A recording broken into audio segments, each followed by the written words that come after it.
the senator, while indoctrinated, could not explain his toxicity.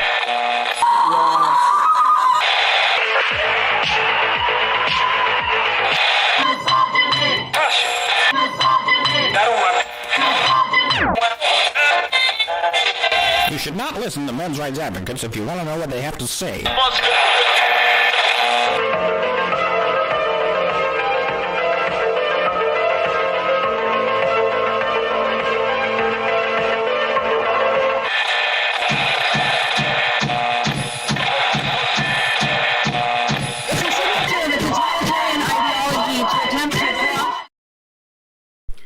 What is up, party people, and welcome to HBR News number 180.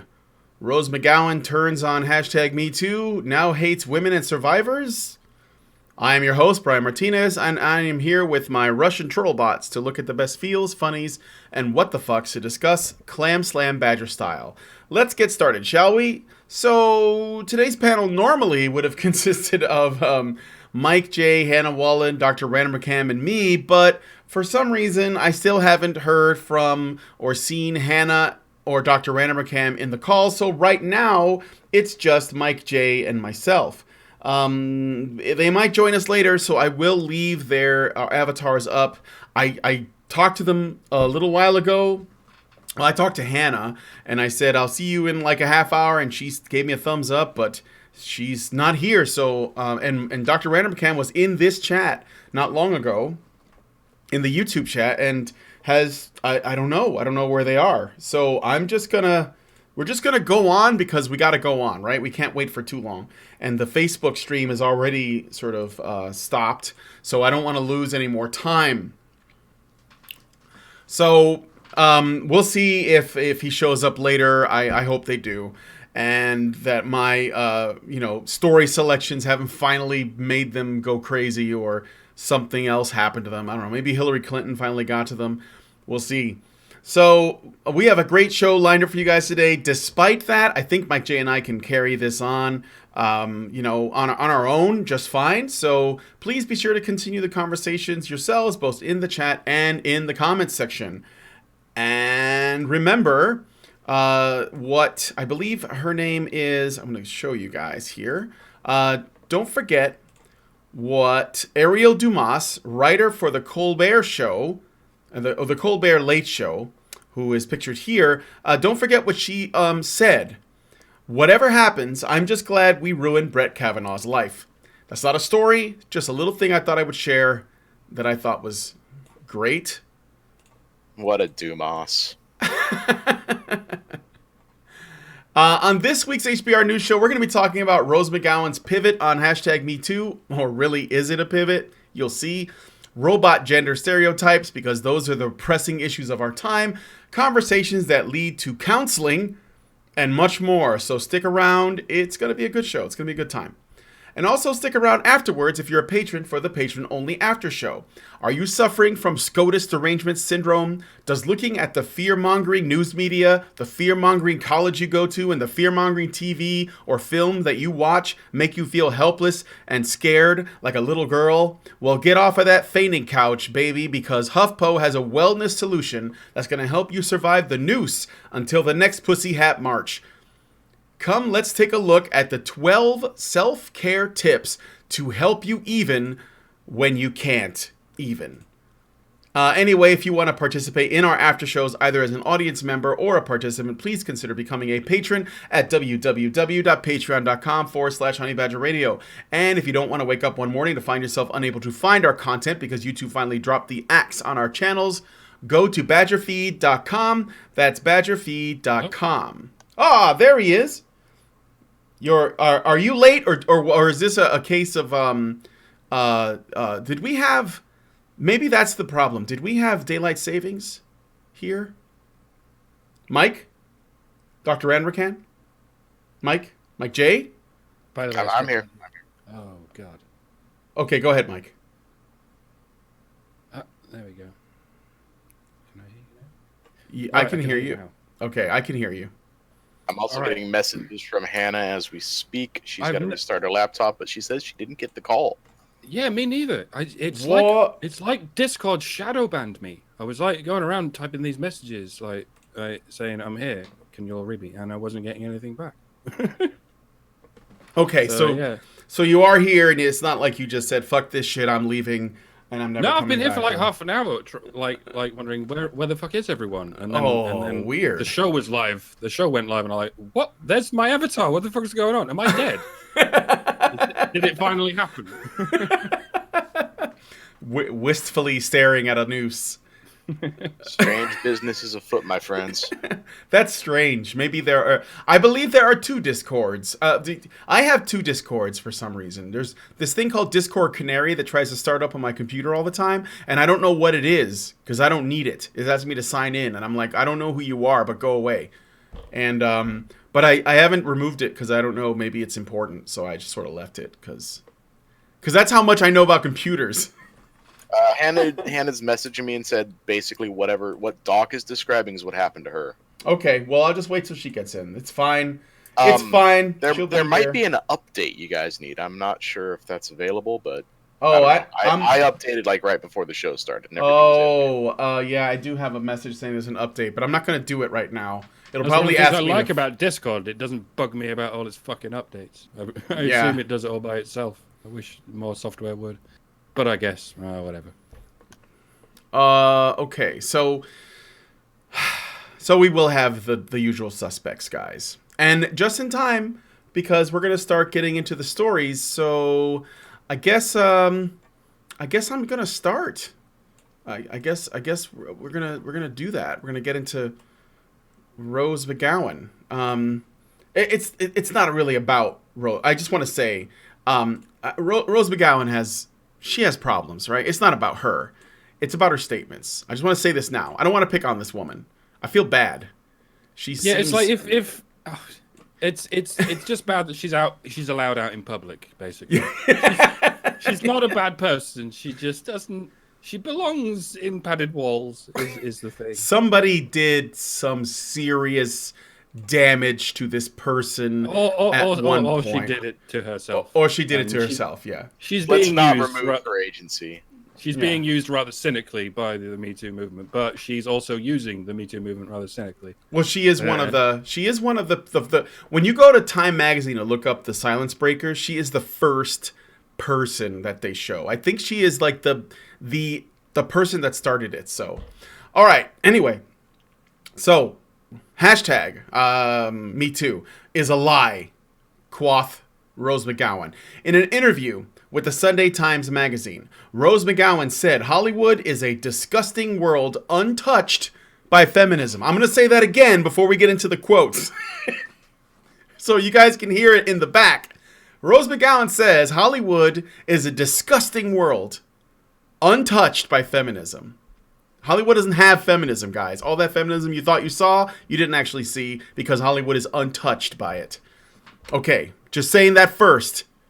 From the article, these are the quotes of Rose McGowan. I wish I had sad music to play in the background. I should have prepped some, but quote, when men direct 96% of movies, she argues that viewers' minds have been shaped by a male gaze that has little interest in anything about women beyond being fuckable. Like goldfish oblivious to the water that they live in, we have all unwittingly internalized the Hollywood starlet's long fuck me hair and Barbie doll dimensions as the feminine ideal. I would know I was the one helping do it to you. Okay? Another quote, it completely messes with your head. I think if people start seeing the toxins that are fed to them, they will get really mad. She sees Hollywood movies as analogous to child porn, in that watching them not only damages but implicates us in the mistreatment of actresses. I don't really watch movies anymore, end quote. McGowan continues on the topic of Hollywood. I'm telling you, I know it doesn't sound like she's like critical of Me Too. Yet, but she does get there. First, we have to establish that Hollywood is not feminist. That's important. And then we're going to get into it. And also, movies that have attractive women in them are pedophilic movies. I just think they're douchebags.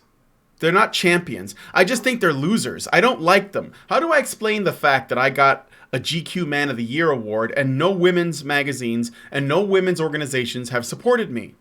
She has been invited to none of the #MeToo campaign lunches or survivors brunches. Well, that sounds terrible, Rose. I wonder why. Hannah, can you hear us? Yeah, I can.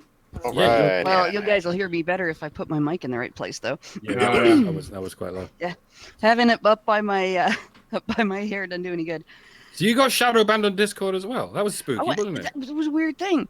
Nobody on Discord from the Honey Badger Brigade would answer me, but I got an answer from my son when I contacted him today. Yeah, it's just Discord being Discord. You've got to turn it off and restart every now and again, and actually go to the task manager to turn it off. Well, and it did update when I restarted, so it's probably it's probably an update thing. I have one pending, but I'm gonna wait until after the shows are over to do it. Yeah, but the call didn't show up on either of my computers. So okay. Well, I'm gonna let you hear. I'm gonna let you hear part of what we missed. Well, I was listening. Oh, you were? My computer was yeah. Oh, okay. And okay. I have the. You have the write-up in front of you. Write-up open and everything. So yeah, I just the whole thing with Rose McGowan. I do agree on a mental health thing. There's problems there, and she's being used and she's using people, and but there's the other issue of there's a mentality among some women that makes being broken fashionable. And the reason I'm aware of it is because I've hung out with that type, that mentality. I don't know how else to put it. So I've been on the inside of that, and it's toxic in the way that it's like poison for your mind, and you create this sort of internal echo chamber where it's like you're playing Madhouse, and honestly, I've watched people make themselves crazy by pretending to be broken and then breaking their own minds. Mm-hmm. And I don't know if that's something that happens in Hollywood, but the melodramatic, everything is awful, they are all out to get you, victims of everything, that sort of mentality, that sort of this is happening mentality, that actually seems to be characteristic in this case. And so I don't necessarily want to say that somebody else did something that broke this woman.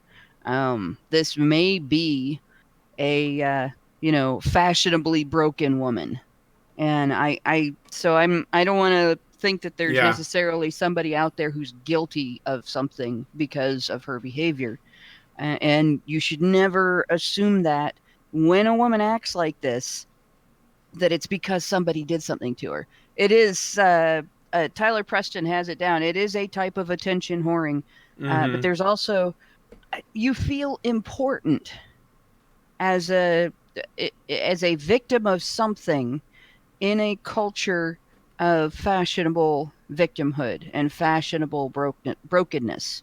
Yeah, it's the only way I can put it, and it's a self-importance thing. Well, too. I mean, they didn't invite her to the campaign lunches or survivor brunches. I mean, could they? And I'm not saying this is what's going on with her either. There may be something awful that happened to her that led to this, but never assume either way, because you don't want to go hunting for a guilty party, and there isn't one, because generally speaking, when society goes hunting for a guilty party where a woman's pain is concerned, there doesn't have to be one for one to be found. Yeah. And punished. Yeah, sure. Well, I guess the reason why I was thinking that there's a chance that there is that, I'm thinking about her early childhood, like possibly, if we look at it in terms of a person's history that could lead them into a path of, say, addiction and depravity and all these other things that start, and the other mental illnesses that pile up. There could be a case of something from early childhood, something with abusive parents, abusive mother, whatever. I don't know. It's all speculative. I'm just saying, I know that Rose McGowan does not appear to be well. And that is basically the extent to which I will make that statement, because I don't know anything else. But if I can offer another theory, okay, very briefly, in the words of Rick James, cocaine's a hell of a drug. It's true. We're gonna get to that, I think. But okay. So let me. I'll finish her quotes. But if you guys want to chime in on anything that she says, that's cool. So. Well, something occurred to me a couple of rants ago. The thing about furries, bear with me. A lot of furries are just people who are sexually turned on by being treated like a household pet, and that seems bizarre, and it is.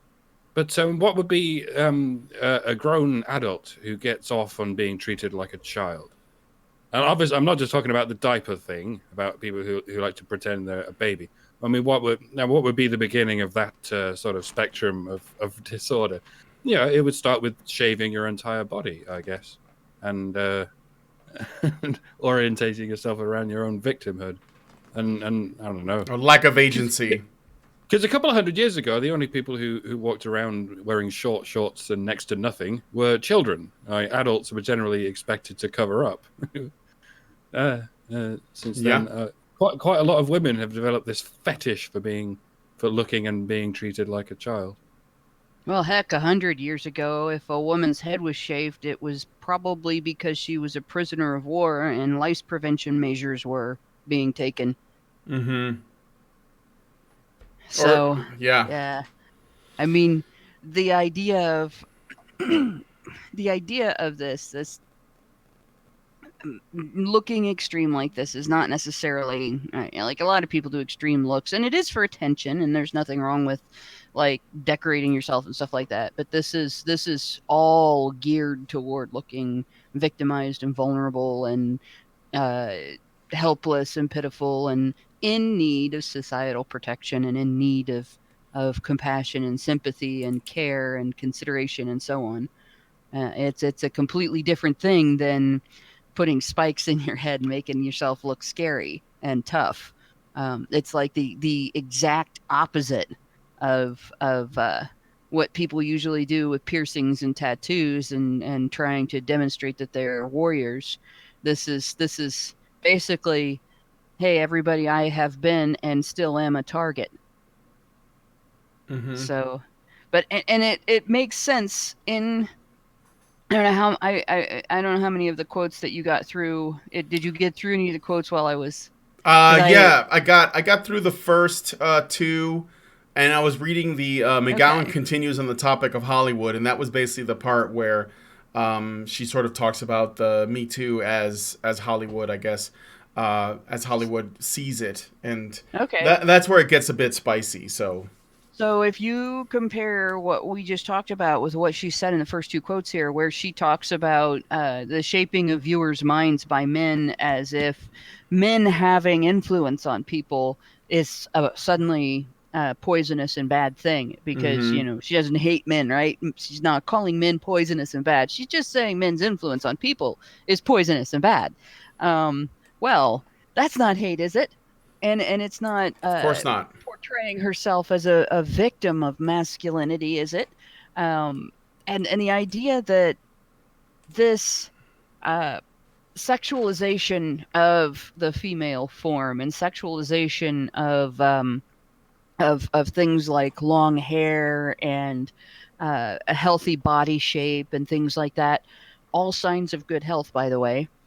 The idea that is a one-way street, that women never capitalize on the sexualization of their bodies and are only pushed into it by men, that goes right along with that whole brokenness and victimhood thing. This idea of, I'm in a river and it's pulling me along and I can't swim and I have no control over my interactions with other people, or my end of my interactions of other people, what type of job I seek to do, what type of career I seek to have, what type of self I seek to present to the world. No, that's all the fault of the people who are looking at me and giving me rewards for any particular type of behavior. My choice to take those rewards isn't really a choice, right? It's forced on me by, I have to have those rewards, so I have to engage in this behavior. I can't go get a job at a convenience store and suffer for 6 years under a mean boss. No, I got to be an actress. So I have no sympathy for Hollywood women. I'm sorry, but fuck you guys. You chose to use your body to make money. You chose to use your ability to pretend really, really convincingly to make money. And you chose to be part of this industry. You chose to participate in this thing. And you chose to make this the way it works. So you have no business complaining about getting paid to do that. You have no business complaining about the environment you helped create. And if you don't like it, it's on you to change it. Yep. And as far as I'm concerned, I keep going back to Goldie Hawn. Goldie Hawn did everything in Hollywood. She started out as a go-go dancer. And she went into comedy. She went into television. She sang. She danced. She wrote. She produced. She did everything. She sounds like Nicole Arbor, but with talent. She didn't have it handed to her by anybody, right? Zing. This was not, oh, hey, look, this cute little blonde girl. Here, let's give her everything. She worked for everything she had. She did exactly what the men do, and she succeeded. So all these whiny bitches, and I'm again, I hate to sound like a cunt here, but all these whiny bitches that are shaking their asses on the big screen and then bitching because people looked at their asses and paid money for it, and it becomes popular to view that type of ass as a sexy type of ass.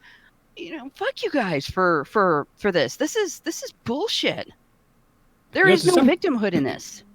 To some degree, it is more difficult for women in the entertainment industry, particularly in acting, because it's more saturated with women than it is with men. Like I've said many times, for every one man trying to become an actor, there's at least 10 women trying to become an actress. So this is one of the only industries, well, the entertainment industry in general is one of the only industries that is populated more by women than it is by men. So in what way is it dominated more by men than it is by women? Except through hard work, Mm-hmm. Yeah, exactly. And the fact is, because there are plenty of women in Hollywood who could step up and do these things if they wanted to, there are plenty of intelligent women in Hollywood.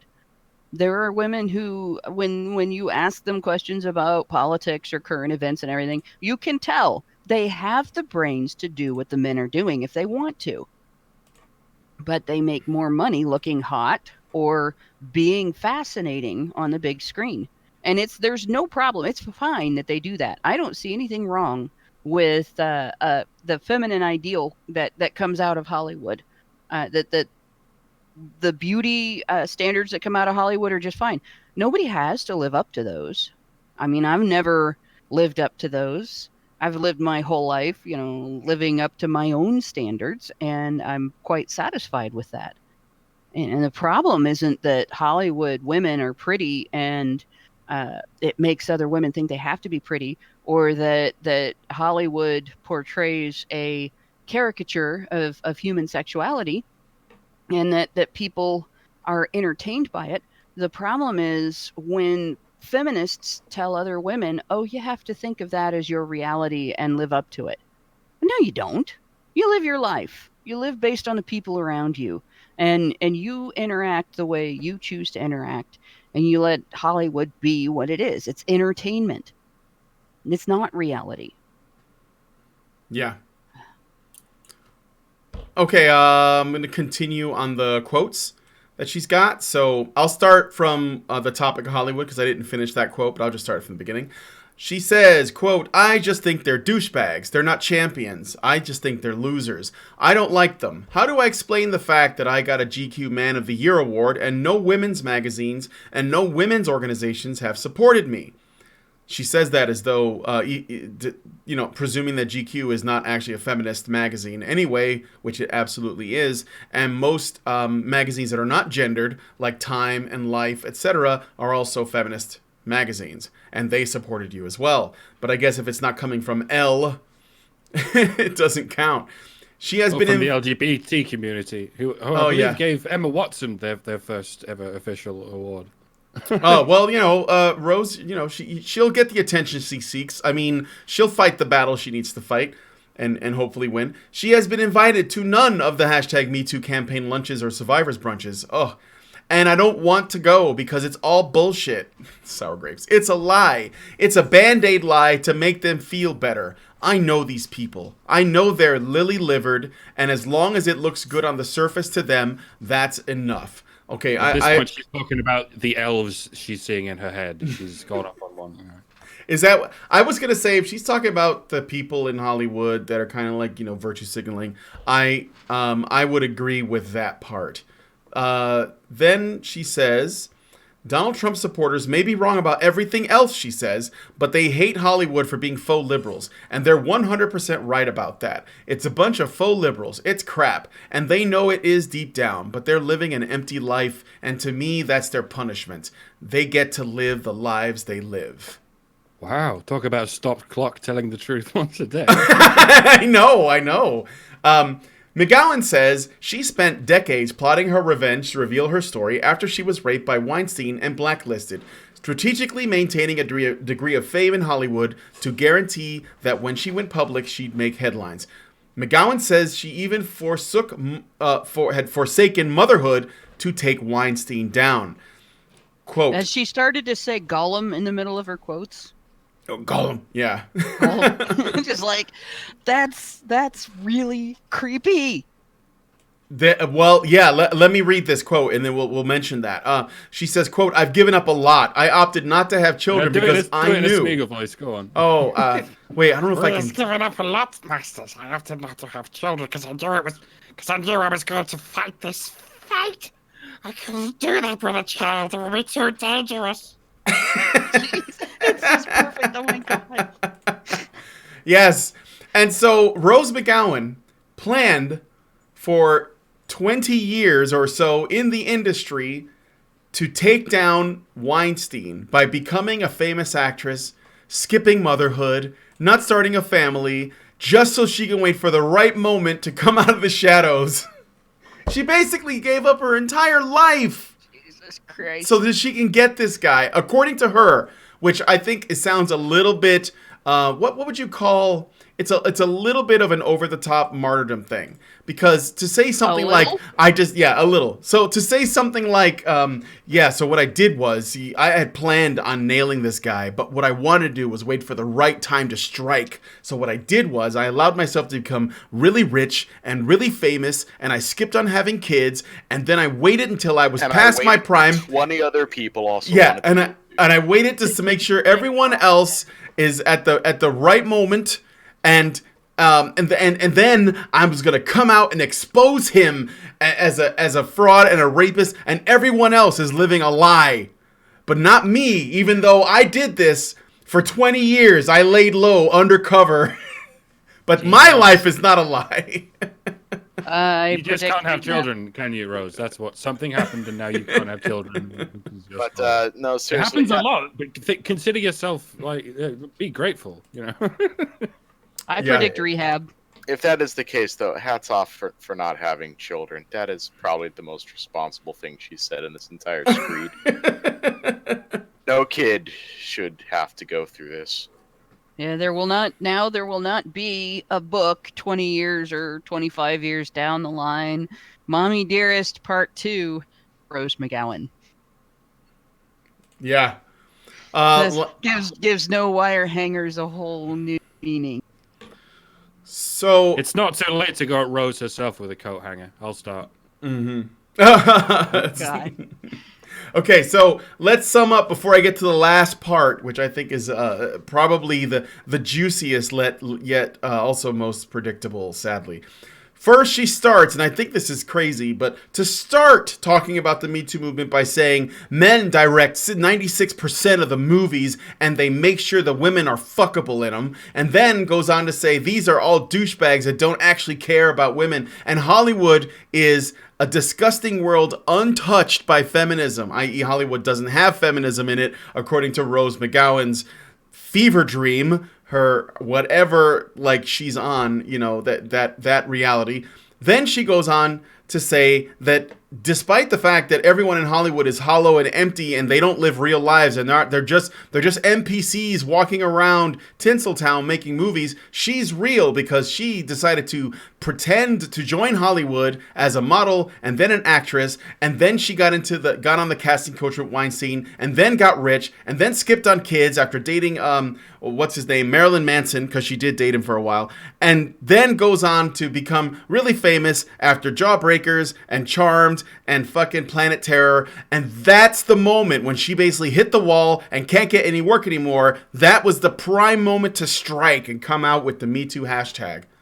And now she exposes everyone for the hollow, empty frauds that they actually are. And then it gets better. Weinstein, okay, so in case you don't know, Weinstein has denied all sexual assault accusations against him, but will go on trial. Rose McGowan will also go on trial for cocaine possession that she alleges Weinstein operative planted on her. Because they're all empty. Come on now. I told you cocaine was going to get into this story somehow. It's just so good. And then, on top of that, on another side note, I don't know if you guys know this. Though, by the way, if you're ever going through an airport with some coke, just give it to your girlfriend. Yes. She won't go to prison for it. You will. That's true. I'm not serious, by the way. Don't do that. No. It's okay. Don't take coke through an airport. It's a generally silly idea. Yeah, generally bad. On another side note, also revealed in the interview, McGowan had backpedaled on her open letter about Asia Argento's affair with the underage actor Jimmy Bennett, now claiming that she misunderstood the old text sent between the two. Her statement had argued Argento to, quote, do the right thing, be honest, be fair, let justice stay its course, be the person that you wish Harvey could have been, quote, end quote. However, McGowan has now issued a public apology to Asia Argento, and things have seemingly been resolved between them. She has forgiven Asia Argento for fucking around with Jimmy Bennett from the time likely that he was 12 fucking years old. She has forgiven him for that. Okay, so I will now cede the floor to you guys to think, to ruminate on this. It sounds like she thinks there's some context under which that might be okay. Some nuance that could justify that behavior, or at least make it harmless. And yet, she doesn't give Weinstein the same benefit of the doubt. When men direct 96% of movies and they sexualize people like her, it's fine. It's terrible. It's terrible. Even though there has not been anyone, has there, that has accused Weinstein of taking advantage of them when they were underage. Everybody was an adult. Yeah. And I bet most of them were consensual. Well, see, that's just it. With a fetish for being treated like children. The video that's come out and the sound files that have come out, Weinstein has boundary issues. Definitely has boundary issues. There's no question in my mind. The guy is one of the people, and this is a both sexes thing. I've had both sexes do this to me, that they don't see boundaries as a stopping point. They see boundaries as something to find a way to get under or around against the will of the person who has set the boundary. And you can watch him, and it's kind of creepy to watch him in that video, sort of edging as far as he can into that with someone who is in a position where telling him no has consequences. That I can say, no man or woman should get away with doing that. But at the same time, men and women have to be able to set boundaries. Got to be able to say, no, guys have a problem with saying, no, we don't have the money for that because they're afraid of women's behavior toward them if they do. And a lot of women have a problem saying, no, I don't want to do that. And a lot of it has to do with not being liked or not being wanted as a consequence. And they do this with both sexes, but they only hold men accountable. In fact, they hold men and boys more accountable than themselves for accepting yes when it's not a perfect yes. And that's not right either. And nobody should get along or get away with that, with putting responsibility for their own failure to set and enforce their boundaries on another person. So both sexes can be responsible in both of these instances.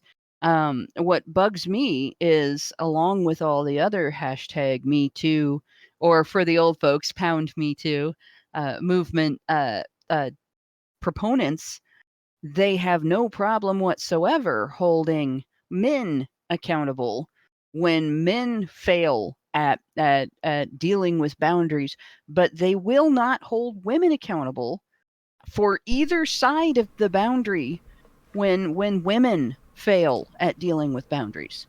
They are perfectly all right with women who treat other people's boundaries as something to find their way around or under or through against the other person's will without getting caught. They don't mind that at all. They are only bothered when a man does it. And that's a double standard, and it should not be allowed to stand. Yeah, ruthless people are going to win in almost every situation, in almost every industry. The people who climb to the top most successfully are going to be the ruthless people, and you can't change that. It's not a bad thing. You can't change it unless you go fully communist, and no one's allowed to be ruthless in any context. But until then, it stands to reason the people who rise to the top will be either very, very strict, very, very assertive, or bastards. It stands to reason the complete bastards are going to make it to the top. And the question is, how do you get women to the top? Well, maybe be a bit more ruthless with them, like with the men. Take some of the rest out of that resting bitch face. Yeah, like treat women like you treat Harvey Weinstein. How about that? There you go. See, this is why I'm never going to be successful. I cannot be ruthless. Ruth is my middle name. I have several Ruths in the basement. I'll never be ruthless. Ruth is my middle name. Whoa. So I got some. I can't be ruthless. I can't be without it. Yeah. Right. So I'm gonna read the super chats and then we're just gonna move on to the next story. But suffice it to say, it's an interesting thing. So what's also interesting is the way that a lot of the mainstream media reported on it.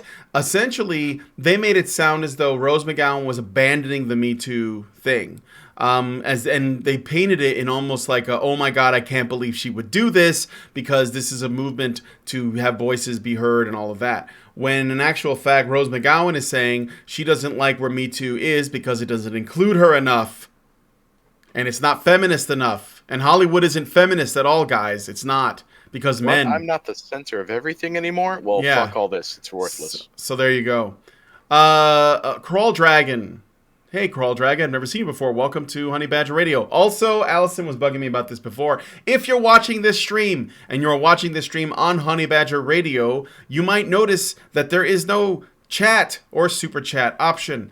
You want to come over to Badger Live Streams and subscribe to this channel because this is where the live show actually goes with the chats and the super chats, and it's where the party is. So come on over here and hang out with us. We should rename this channel to Money Badger Radio.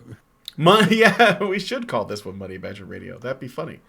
Because we've embraced every label that's thrown at us because who cares? That's why we call ourselves MRAs. Okay, so do that. Subscribe to Badger Live Streams and watch the shows here because they're good. I promise you, they're good. And they're going to get better. Okay, Crawl Dragon gives us $5 and says, a coin in the plate to save Mike and Hannah from purgatory. It looks like it worked because it was right before they jumped in that this happened. So thank you, Crawl Dragon, for rescuing them. That was when I woke up and realized I was dead, and I rose again on the 3rd minute. Well, the toll to get you guys from the underworld has been paid. That's right. French Honey Badger. So. That's right. French honey badger. How much you have to get paid to get unshadow banned from YouTube? How many pieces of silver will it cost me not to lose 100 subscribers every time I upload a video? Sorry. Is it in euros or okay? French honey badger gives us $5 and says, "The best way for lies to be believed by others is to believe it yourself, and the job of actors is to lie and be attention whores." Yes. Hoki Bukisa gives us $1.99 and says Rose McGowan was a child sex slave. Don't know, but I'm open to evidence that points to it. I know that would make sense. It makes as much sense as the drug casualty story. As she shouldn't be in public once again. If Charlie Manson was out here in charge of a movement, I'd be like, that guy belongs in a padded cell as well. But as it happens, Charlie's in prison or dead. I can't remember. He's been dead for a year now, at least. It's only a year. Oh, there you go. And yet Rose is on the lam.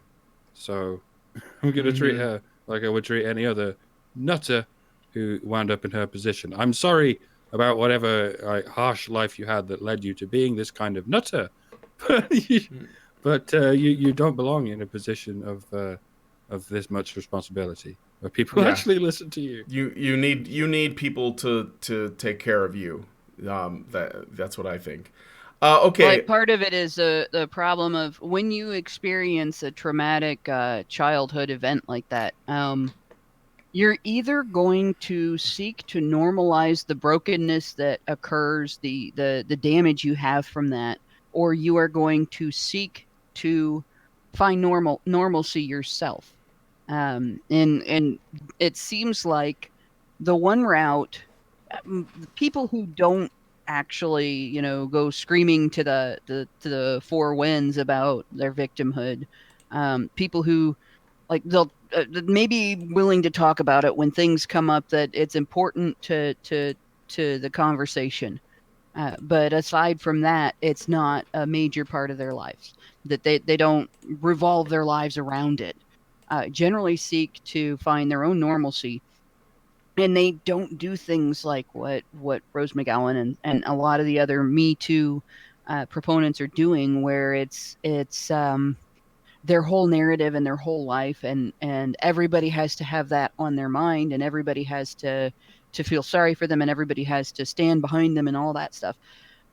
The other end of it is to seek to normalize that sense of being broken by what happened to you, and you have this perpetual damage instead of recovering, instead of finding a path towards being a normal part of society, and being able to function with everybody else in your society, being able to have functional relationships with your profession and your public and whatever. They seek to have this, I don't know, circus. I guess there's not really much of a better word for it. Mm-hmm. And that's the camp Rose is in, and it's the camp, seems to be the camp that all of the Me Too proponents are in, is that normalizing the damage rather than recovering from it and seeking normalcy. Yeah. Yeah, okay. More super chats. Hoki Bukisa gives us $5. By the way, Hannah, did you turn your Audacity on? I did, but I said the very first thing I said in this, I hadn't turned Audacity on yet, so I didn't get that, right. But I'm getting the rest. All right. Brief reminder. Sorry, carry on. Mike and I already started ours. Mike J, that is. Yeah, we're Gucci. Yeah. Hoki Bukisa gives us $5 and says Children of God sex cult. So that might, okay, so we'll have to look into that. Again, it's entirely possible, and that's why I think I've seen crazy like Roses before, and this is not to remove her personal responsibility at all, but I think that in a lot of cases these things don't just come out of nowhere. So Mr. Roboto gives us $2 and says, if all males were blind, is there still a male gaze? Yes, of course. Do you remember what's the movie? With their hands, right? And yeah, with yeah. Their white stick. Yeah, they do it with their sticks male and white hands, stick, and their sense of smell. Do you remember Al Pacino in Scent of a Woman? That was probably full of male gaze, because she's got a great ass. Sniff. The male sniff is even worse than the male gaze. Hooah! Albert Nada or Nada gives us $5 Canadian and says, from Valentino to Henry Cavill, men have been objectified. Cavill's girlfriend once said other women wouldn't hit on him right in front of her. Also, Hugh Jackman. There's a big story about Hugh Jackman when he was making the X-Men movies. He endured a lot of sexual harassment, touching, groping, things like that. It's very common. And when you say Valentino, you're talking about the guy from the old silent films. I think his first name might be Rudolph or something, but I can't remember. Rudolph Valentino. Yeah, he's like the precursor to Errol Flynn. And it goes back that far. If not, obviously, that's just as far as film goes. I'm sure it goes before that as well. So yeah, we know that this is not new, but 96% our directors are male, so that's as relevant and as important as the fact that she's not getting invited to the brunches or dinners anymore, the dinner parties for survivors. So, as long as we got our priorities straight, Mike, Jay, let's talk about the next story, if you could. Yes, please. So, some hot implication implying over here. Tanika Stotz, a name you might not recognize, I sure as hell didn't. Editor for Image Comics and their publication Afar, has recently taken to Twitter with some spicy insinuations. In a recent tweet, Stotz states, quote, "I'm not linking to the article, but this headline, though. Richard Meyer sues Mark Waid over tortious interference with contract and defamation. There sure is a string of racist and rapist cowards hiding behind lawyers these days to try and sue." Folks. No, it's like sue folks, but you're saving a character when you make it an X instead of KS. Folks. It's like Latinx. We all get an X. Everybody gets an X. You get an X. Pretty sure this is under the character limit, though. For telling the truth. I mean, if she really wanted to, she could have cut out the 3 dots. It could be a black Twitter thing. And why do you quit saying racist and rapist? We all know racists are rapists. Just say rapist. Just invent a word. Racist. Is this a Latinx thing? This is a Latinx thing, I'm guessing. Could be. Okay. Anyway, the implication here, if you missed it, being that Richard Meyer, better known under the name of Diversity in Comics, is somehow a racist and even more scandalously a rapist. Racist. A racist. When asked, he rapes races. To provide evidence for her claims, Stotz responded by suggesting the person asking seeks therapy. All right, a little story. I know it's just like a tweet, but in what the timing of this is what I think is important. After the Kavanaugh thing, where one person came forward and they basically made a spurious accusation, to say the least. This woman, because you just target your enemies, right? It's like Mike and I were just talking about this before the show started. He said this, and I think this is really the point. In 2017, if you were the enemy, they called you a Nazi. In 2018, it seems like if you're the enemy, they call you a rapist. And now, I guess you can also be a rapist and a racist rapist. By the way, is a rapist that's racist the kind of person that only rapes white women? Or is it the kind of person that will rape every race except white women? I don't know which one of those makes it racist. It's whatever's convenient for the narrative. I've heard both argued. I'm sure I have. And again, it's just a side comment she makes. She basically just says out of the side of her mouth, this is some racist shit coming out. But at a time like now, to throw those things in there is pretty fucking dangerous. If people start to pick it's like the way that people who want to run whisper campaigns or like attack your character started. They basically just throw out an accusation that you're probably a rapist, and then other people pick up on it, and all of a sudden you're at a hearing in front of Congress. So I think, I know that sounds like a slippery slope into the extreme, but I don't think that those kinds of things are said without the knowledge that it has that potential. And I think that it's important to notice that these tactics are starting to be used. That's what I believe anyway. See, it's not just a case of free speech. If only it was as simple as free speech. You've got to argue for free speech while at the same time, acknowledging that there is such a thing as defamation. And that there is a certain context where if you call people a rapist, it can damage their career. Like if everyone believes you, for instance. Well, and it's hard to argue that this is a slippery slope argument when we just watched it happen. Yeah. We just went through, and we're still in the midst of it because they're not going to stop. But we just watched this go on. So it's not really a slippery slope argument. It's a look. This has consequences. This behavior has consequences. Don't engage in it. And I'll give you a good example of why this is not a rights argument. And it's not a matter of saying she can't say these things. I believe 100% fully in the Second Amendment. I am all for the right to keep and bear arms, but I'm not for a right to use them wrongly. So, for instance, if I park in a parking spot that my neighbor wants, my neighbor cannot come over and shoot me and take my keys and move my car so he can have that spot just because he has the right to keep and bear arms. You have a responsibility. Every right comes with a responsibility.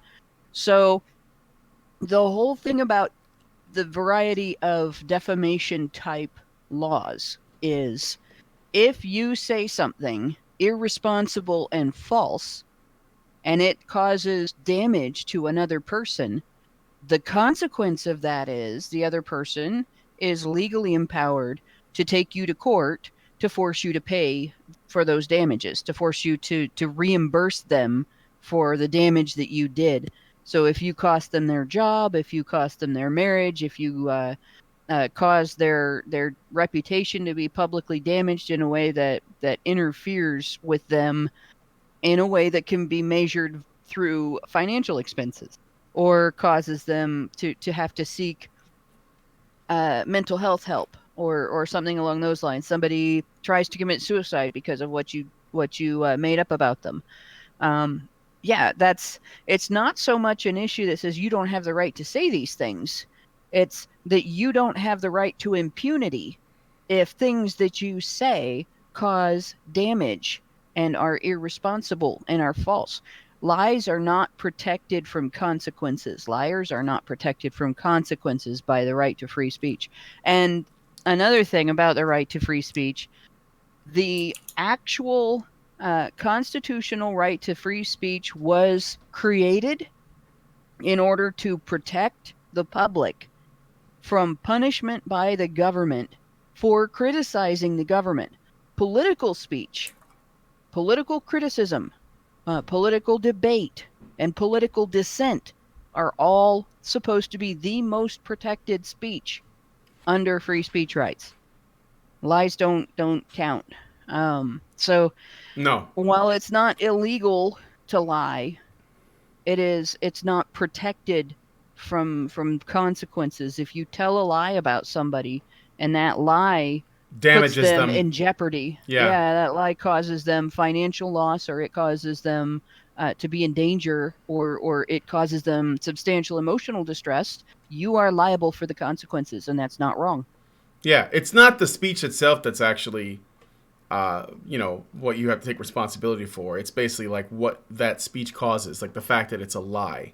It's not about it's not about just saying something, right? So, and you can't determine the intentions of that speech by yourself. You need a court for that. Even a court might not be able to determine someone's intentions beyond reasonable doubt. But you can't do it by yourself because you're not a goddamn mind reader. Mm-hmm. So I thought, again, Hannah makes the point really well. That was the purpose for me bringing up this brief story regarding diversity in comics, and this woman throwing this out there because I have a feeling it may lead to either more people making these accusations, because again, this is what they do in 2018. Now that they've seen how far it can get someone, it's just a matter of, okay, we didn't get Kavanaugh, but we could get somebody else, maybe somebody less powerful. So we'll have to see how it goes. But just be aware that happened, and that could just be the small pebble that rolls down the hill before the avalanche, or whatever. Well, they're going to do to this type of allegation. They're going to do to this type of allegation what they did to misogyny. Misogyny is meaningless. Somebody calls you a misogynist, there is no there's no power behind it. That's not there's no ammunition behind it. It's like they shot at you with an air gun, that doesn't actually have anything in it.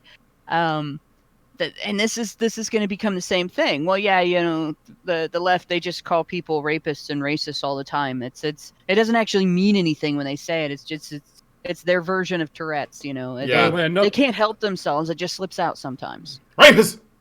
When they get really stressed out, and it's an embarrassment to them, and they try to fight it, and it happens anyway. That's what's going to happen with the left and these types of accusations. Nobody's going to care when they say them anymore.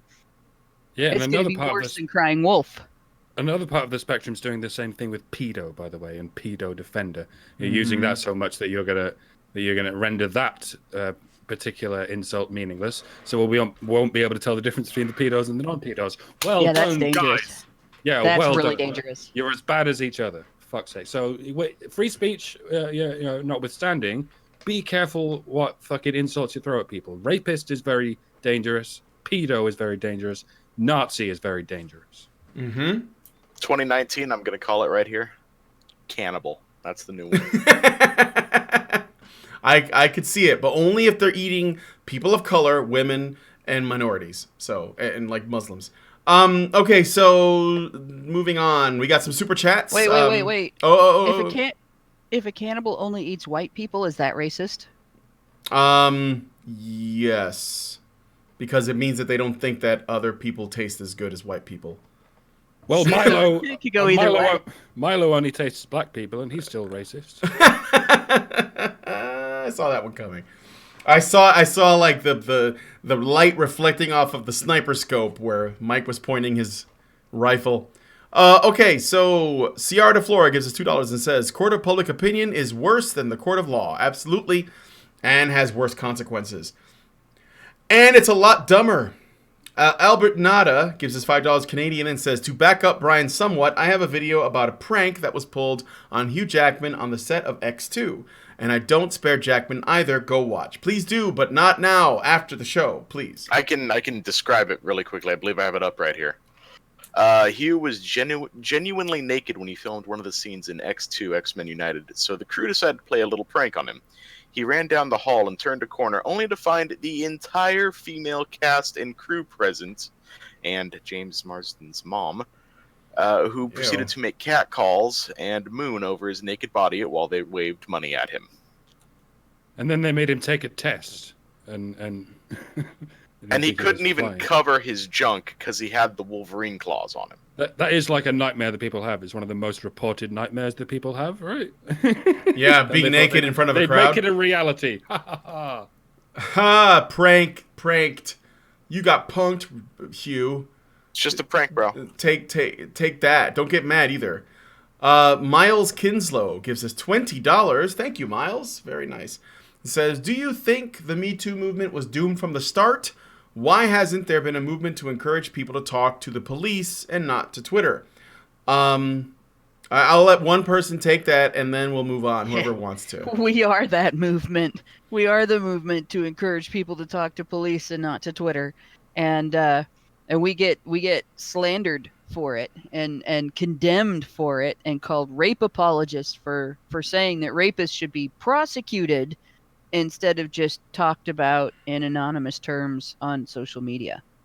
So, yeah, Me Too was doomed from the start because it was shit from the start. It was never about the crime, and it was never about the victims. It was just about the narrative. It was basically promote the narrative. Well, it started off and it was basically Let's against see whose lives we can ruin, basically. Yeah. It was basically like the Colbert writer who posted a tweet saying, "Whatever happens, I'm just glad we ruined Kavanaugh's life." Yes. And then you deleted it, but we know it's about that's the power of the narrative.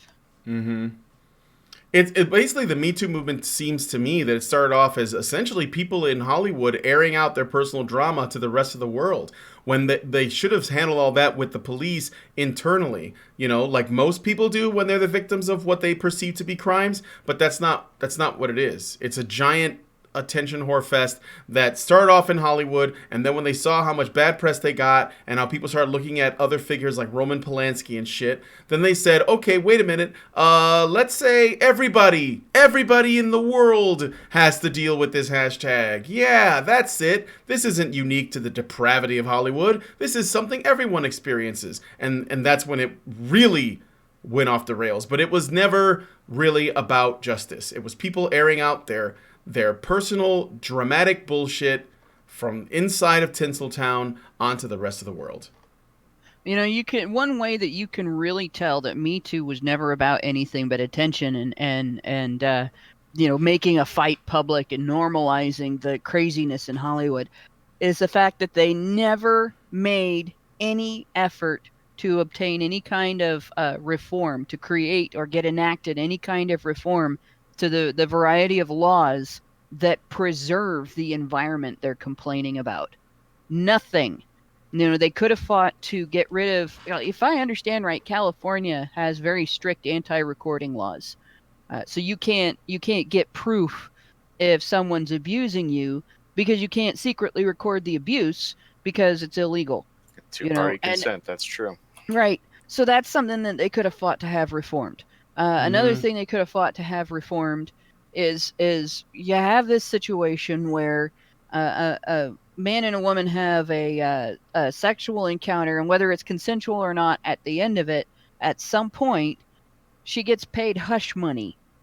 And if there is a crime that was committed in the course of that, let's say she's being paid hush money after she's been raped, or she's being paid hush money after she was sexually harassed or whatever.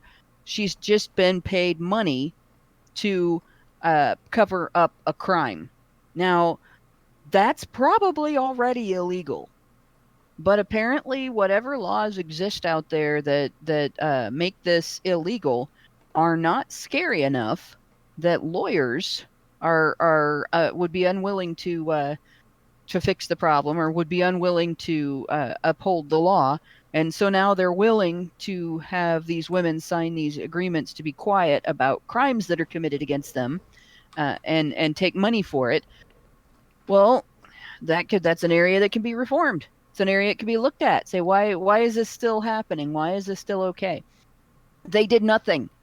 They didn't even support the push for bringing out the child porn and the child sex abuse scandals that took place in Hollywood.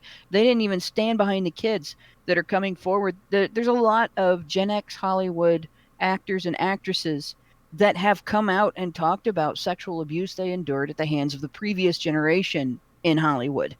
And they didn't even bother coming out to support those guys. So there's never been anything in #MeToo but putting on a show and wallowing in their own victimhood and airing out their grievances against people they had conflicts with. It's never been what they've tried to portray it as. Mm-hmm. No, it never was. Okay, we gotta move on to the next story. We got a lot to get through. Story number 3. Story number 3. Yes. It's time. It's time, guys. It's 2018. It's time to talk about robot gender stereotypes. Not kidding. This is Wired, the absolute state of Wired.com. Remember that magazine when it was about tech and like nerdy stuff and it was cool?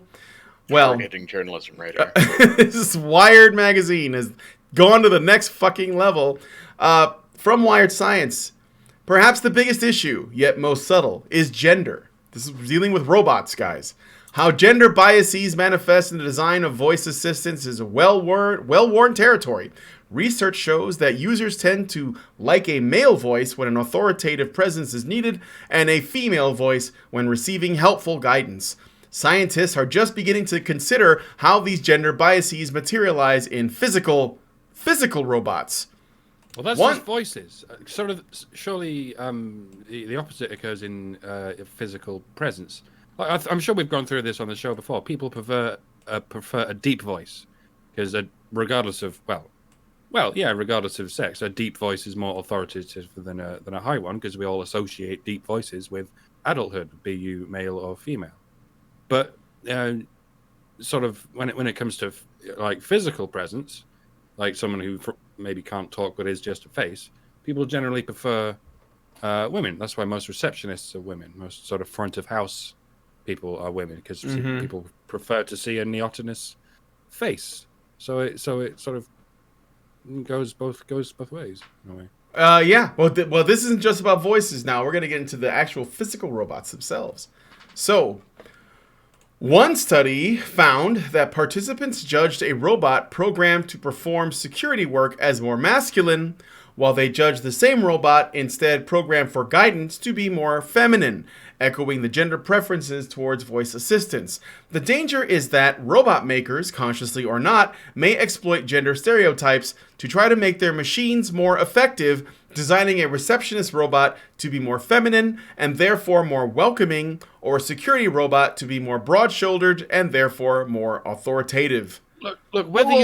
Whether you believe in some kind of religion or whether you believe in evolution, somebody or some force designed sexual creature, not just human beings, but every creature that has a male and a female.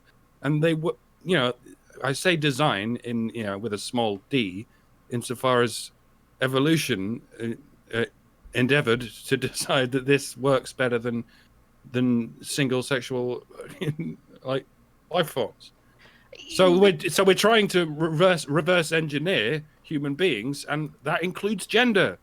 And in the process, we actually have this writer complaining that a product for human use might be better made because its interaction with humans is understood by its makers. Can you imagine them bitching that how dare your car be made more fuel efficient?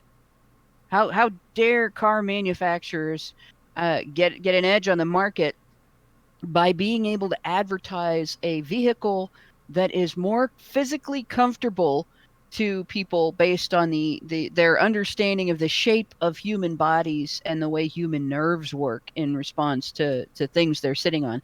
How dare they have that information and use it to make their product more interesting and more attractive to the buyer and more effective in the function that it exists to perform? What is wrong with these people? Don't they realize that products for human use and consumption are supposed to be made antagonistic toward humans? I mean, come on. What kind of a complaint is this? I think we're dealing with people who wish men and women didn't exist. They generally they lament that they don't exist in a single sex species, and I think they're working towards trying to make that happen. They don't like that that gender expresses itself different for men and women, and that we do have a bias in terms of what we tend to want to see, or how we sort of see things, I guess.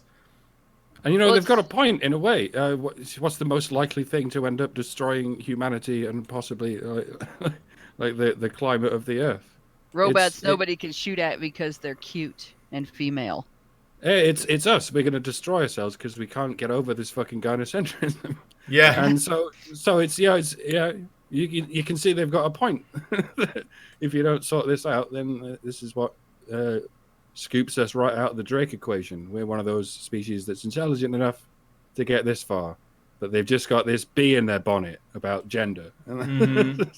This whole article, this is why the robots are going to hate us. Yeah.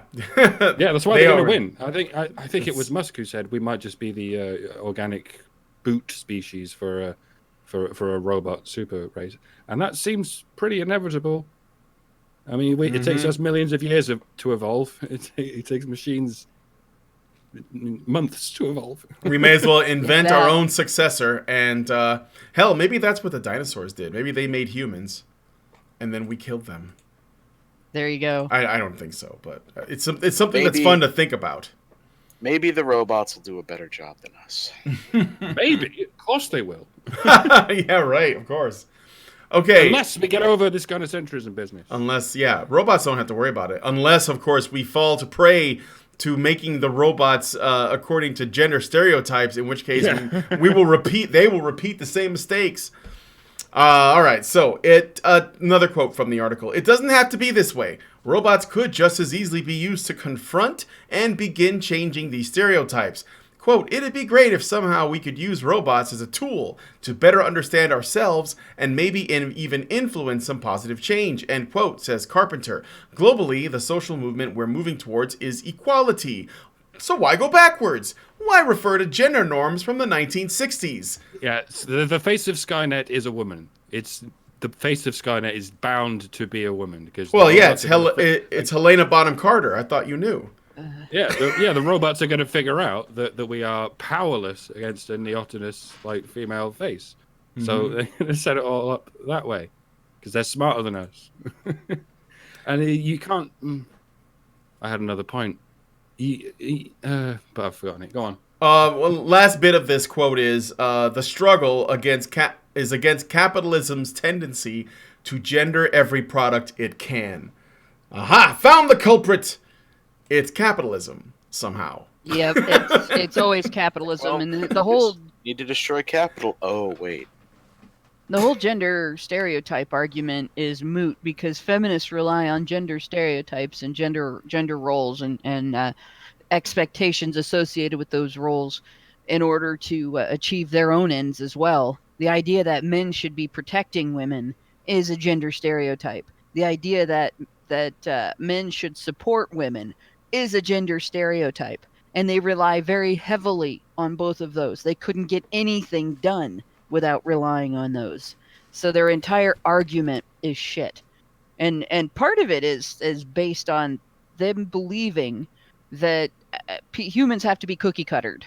We can't be a variety of people with a wide spectrum of conformity or non-conformity to particular centers of a spectrum of stereotypes. No, if there are rugged men, that's apparently an affront to men who are less rugged. And if there are highly intelligent men and intellectual men, then that's an affront to men who are less intellectual. But at the same time, if there are men who are more physical focused and more focused on physical activity, that's an affront to those men who are intellectually focused. And it just goes on and on and on. And it's women imposing women's strictness of social interaction and women's strictness of social perception and women's tendency to sort people out into little groups. These are the preps, these are the nerds, these are the jocks, these are this, these are that. Men would get along just fine with each other as a population if women weren't imposing that shit.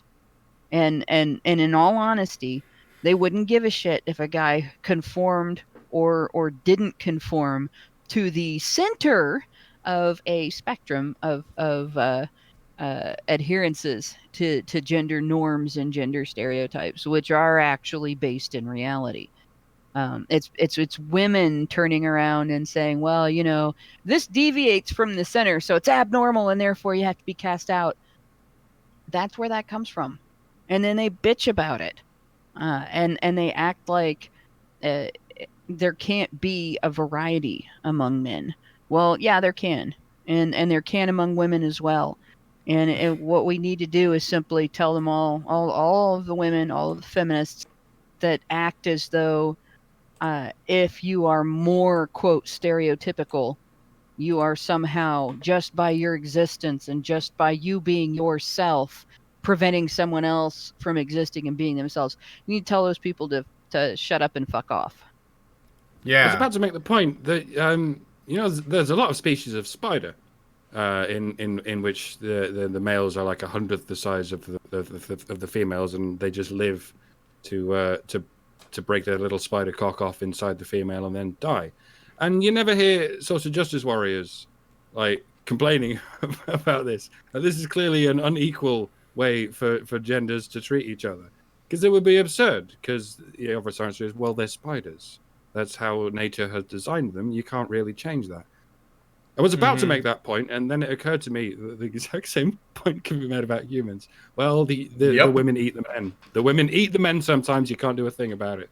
I'm afraid we're a bit more complicated than spiders. I think there are plenty of men that break their penises off inside of women, just not literally. And inside the wrong women that will eat them. I don't think he has a penis to break. Okay, so let me get through the super chats, and then we'll move on to the next story. So, Crawl Dragon gives us $2 and says, "We need a fourth law of robotics to protect women." I'm sure that they're going to program it in. Also, what business is Wired? What business does Wired have assuming robot genders? Hokey Bukisa gives us $5 and says, "Letteth thou that getteth woke goeth broke, desu." And then he gives us another $5, thank you, Hokey, again, and says, "Exactly, Hannah. These phonies aren't fooling us." I think he meant to say fooling us. "They aren't for diversity at all. Their end goal is total homogeneity." Of course, it's an orthodoxy. We won't get fooled again. That's right. I tip my hat to the new Constitution. Okay. Nobody knows what it's like to be a bad man. Behind blue eyes. Oh, was that a white thing? Oh, that was so racist. All right, Mike J. Let's talk about Mike Judge, Mark Judge. Mark Judge, not Mike Judge. Not Mark Judge. Yeah. Damn it, Bobby! I get them mixed up all the time. Not Mike Judge. Mark Judge. Dang it, Brian. Anyway, so the 6 degrees, Brett Kavanaugh. So, in a surprising turn of events during the last few days leading up to now Supreme Court Justice Brett Kavanaugh's confirmation, it was discovered that Mark Judge. A supporter. Mark Judge. Oh, damn it, now I'm doing it. That Mark Judge. Damn it, Mike. Was a supporter of the consumer revolt and push for ethics in games journalism known as #GamerGates. Judge, as you may recall, was one of the witnesses and alleged accomplices that Christine Blasey Ford named during her testimony.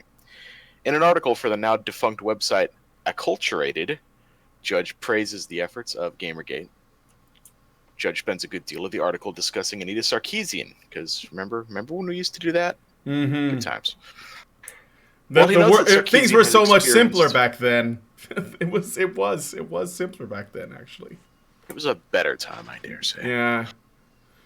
Well, he notes that Sarkeesian has experienced, quote, harassment from gamers, including death threats, and that the media, quote, media has spent a lot of time covering her experience of harassment. He adds that, quote, what the media hasn't covered in detail is the fact that gamers have absolutely demolished Anita Sarkeesian's arguments. Woohoo! Thank you, Mr. Judge.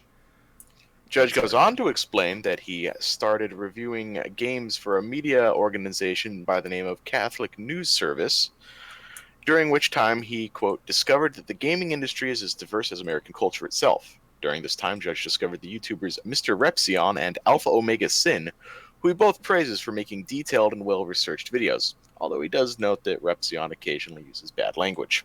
What happened to Repsion? I haven't seen a Repsion video in ages. He kind of dropped off. I looked at his videos just because of this, and I noticed one a couple of months ago basically saying, like, I can't do this full-time anymore, guys. I'm just going to leave this as a hobby, something I do occasionally. And he does have a few videos since then, but definitely not in the volume that he once did. As far as I know, though, Alpha Omega Sin still going strong. Mm-hmm.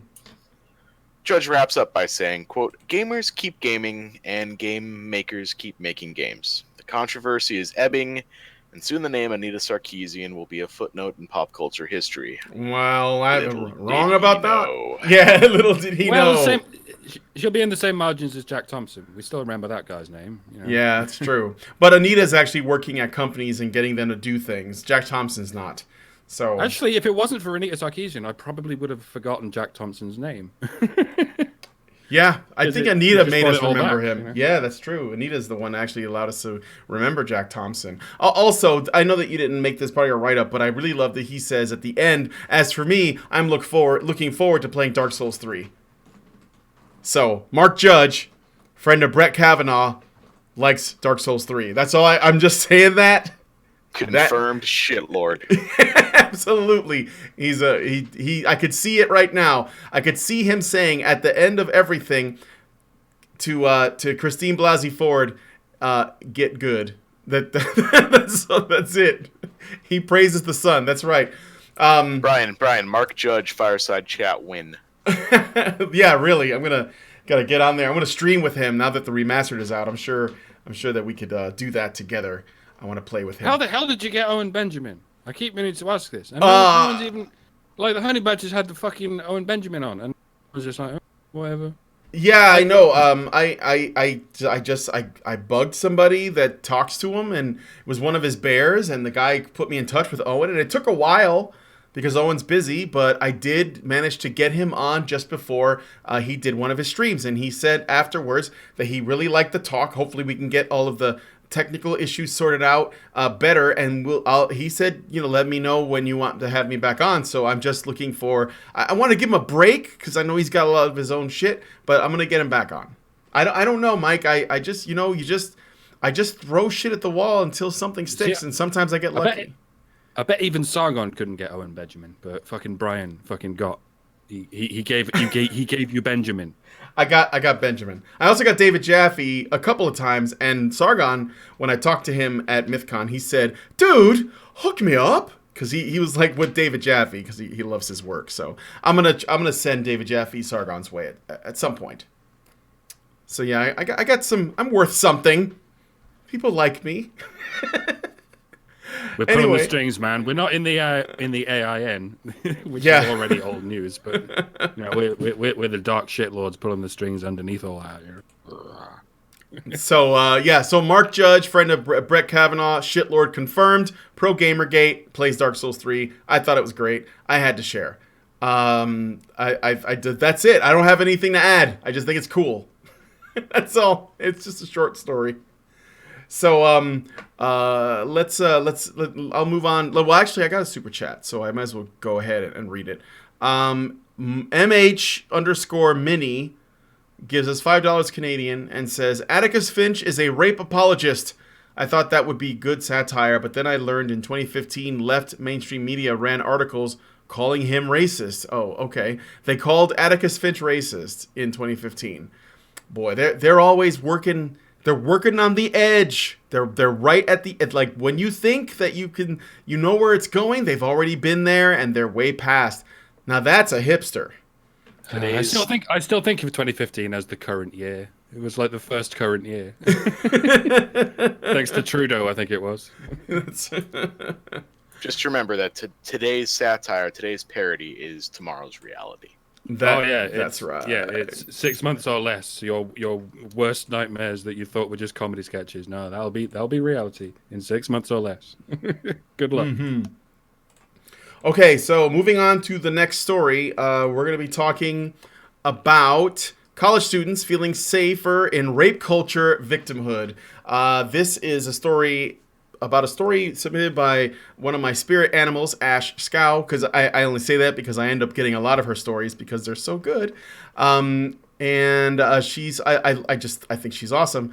So she writes, journalism isn't dead. There are some journalists still left alive. She is one of the good ones. Like Ash.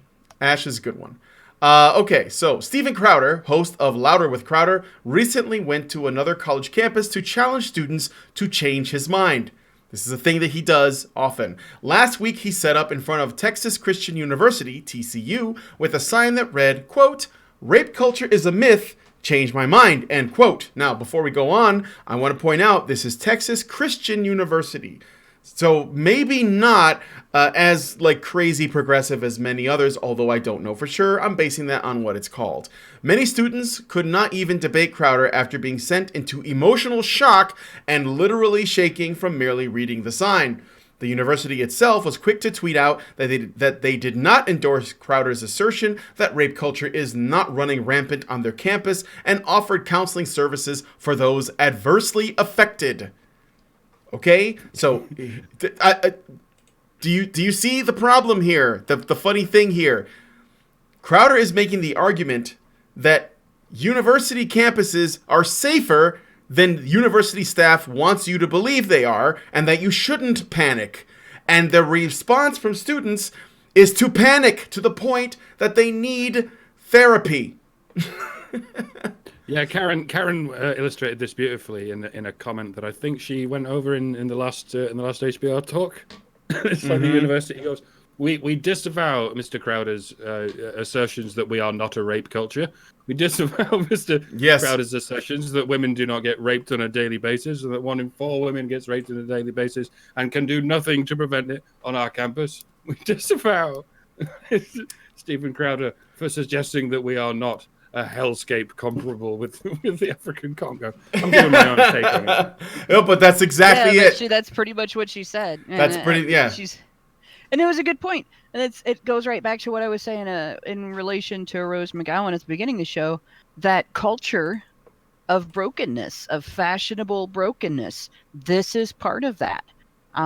If imagine your whole social existence being based around a particular thing. Like, go back to the stereotypes. Since we've got all these, like, talking about this, we're all old. Gen Xers are making the news every day. Gen Xers are the main subject of the news right now. There's a Gen Xer on the Supreme Court now. We're all old, right? So go back to the 80s stereotype of the jock, and his whole social life is based around his prowess in sports and his association with cheerleader that he's dating, and his ability to handle the social environment at whatever kind of parties the school has and everything, right? That stereotype, the one that you see portrayed on TV and movies from the 80s all the time, take that away from the guy, and all of a sudden he loses everything in his life. He is nothing. So you take this victim culture, and it, like in all the stories, this is a crisis of identity and personhood.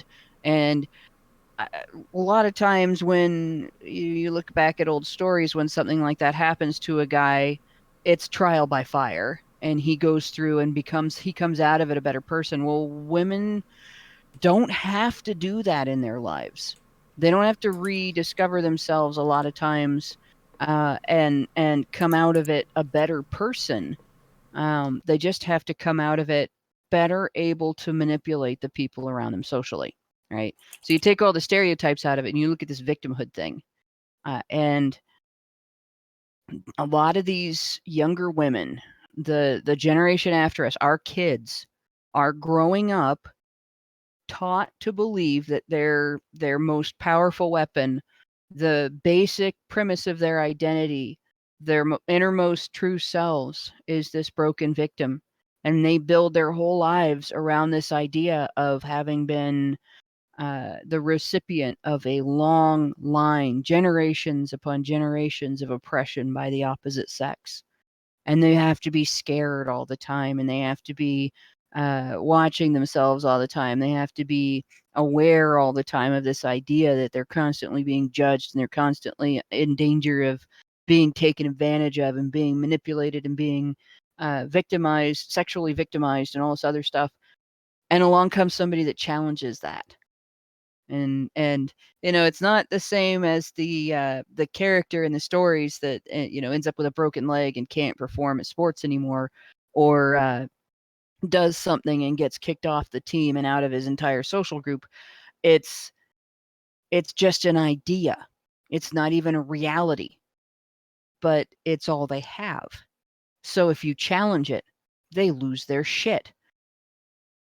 And this is something our generation has done to the next generation that it's going to be on us to fix if we want them to be adults by the time we really are old. And we need them to take care of us because we've become handicapped and helpless.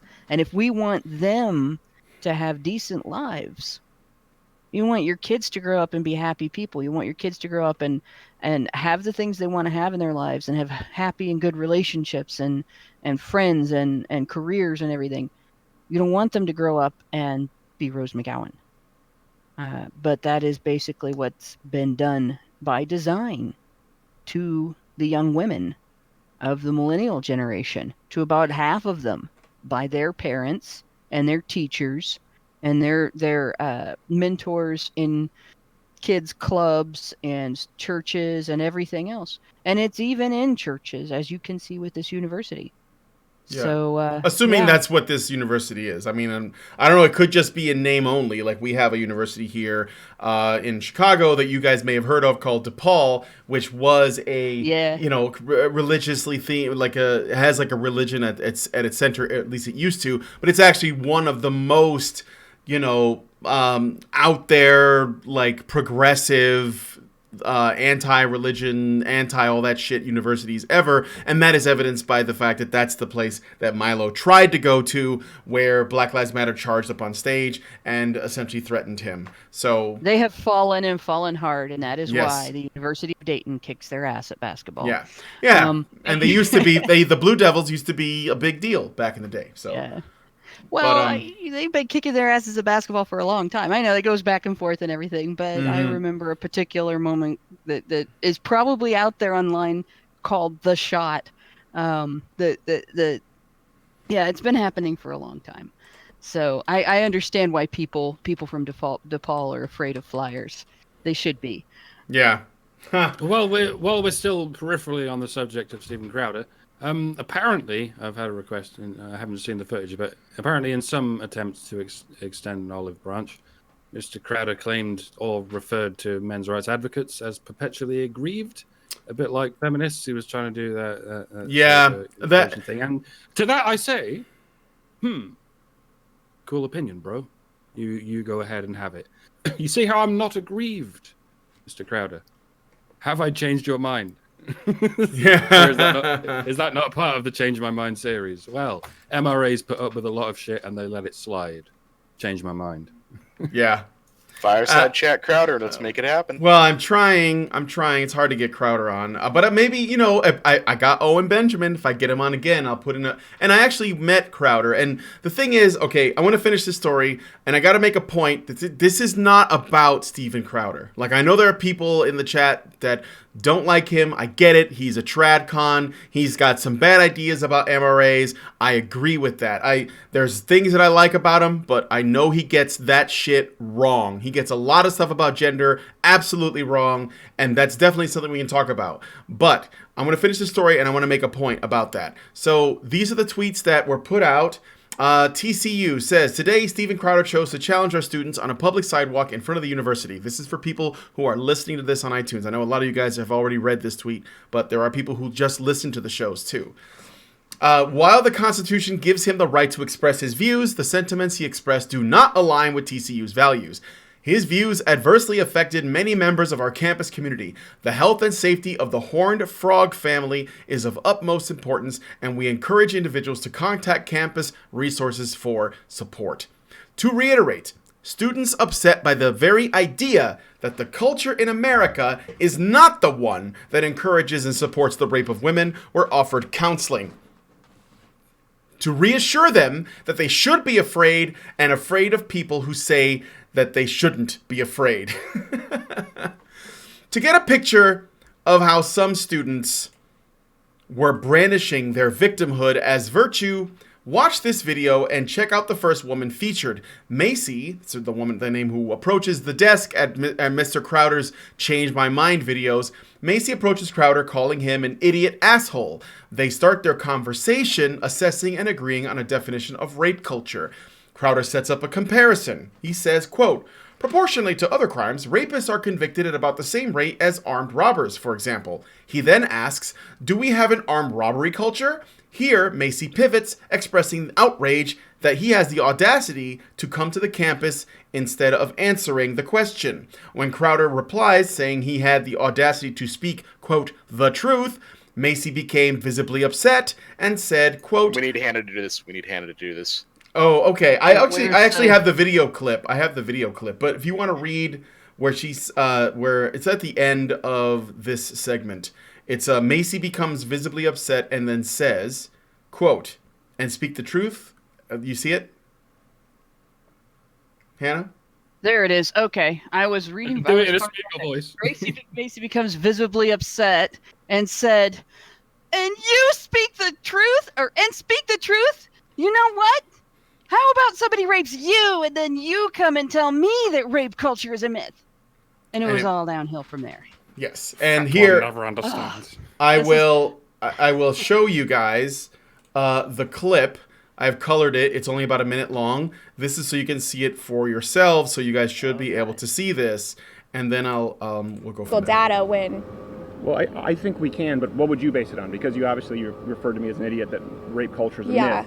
Yeah, I'm basing it on data. I saw you in your male privilege too, so you think I'm an idiot on that one as well? Yeah, I do. I do, and like my brother and I were actually just talking about you yesterday. Like, yeah, you're really something.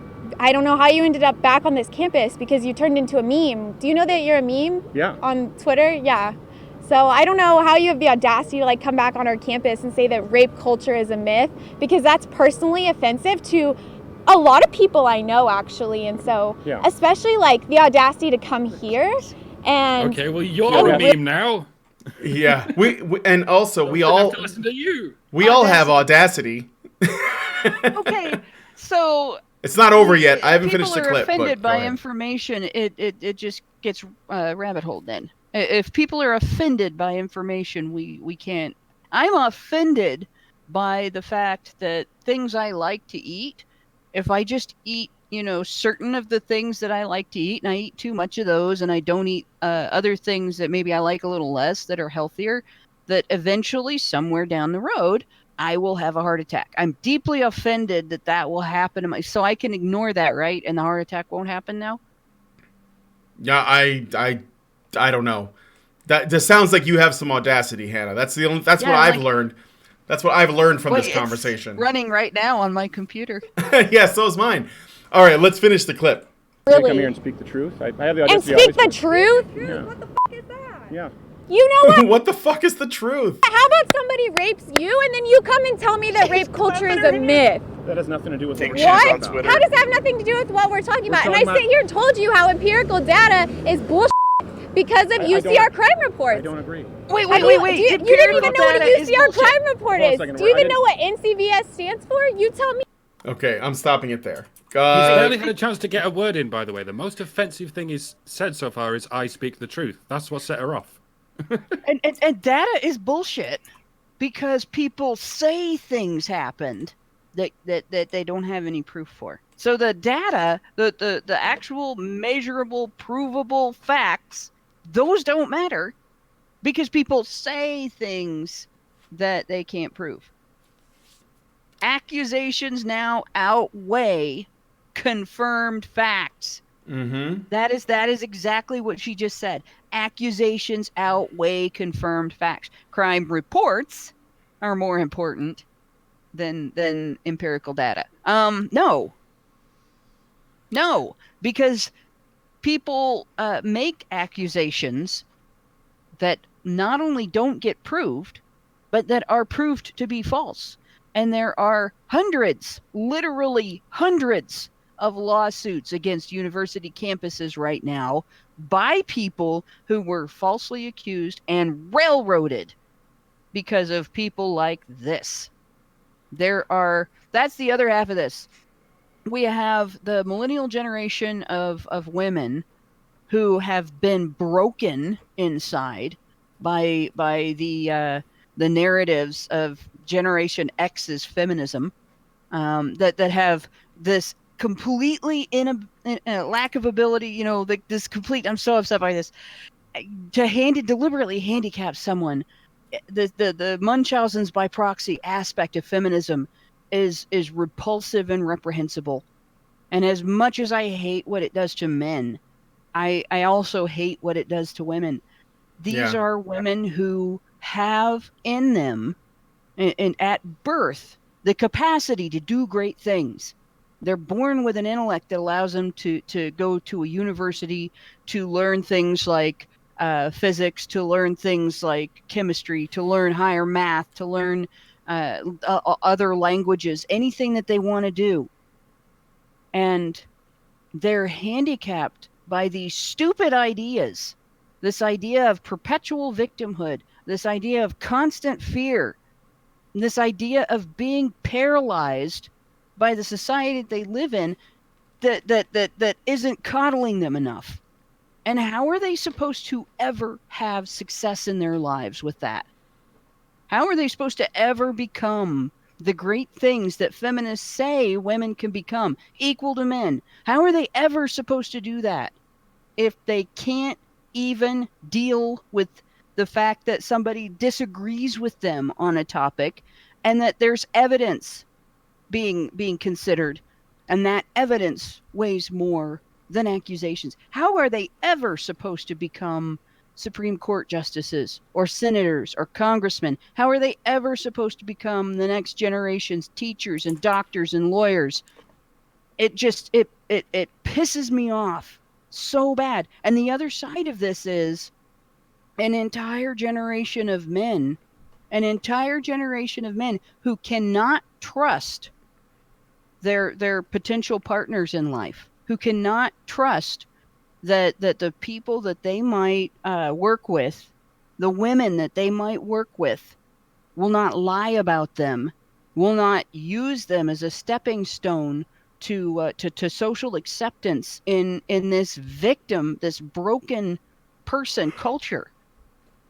How can we have a future in our society if we have one sex that is completely handicapped and the other sex that has a big target on their backs all the time, and they're not even allowed to experience love because, God forbid, they offend the person they love? I mean, this is bullshit. Oh yeah. You know, the Queen came to my school once, the Queen of England, and I said to her, I said to her, you have some audacity coming here. Don't you know you're a meme?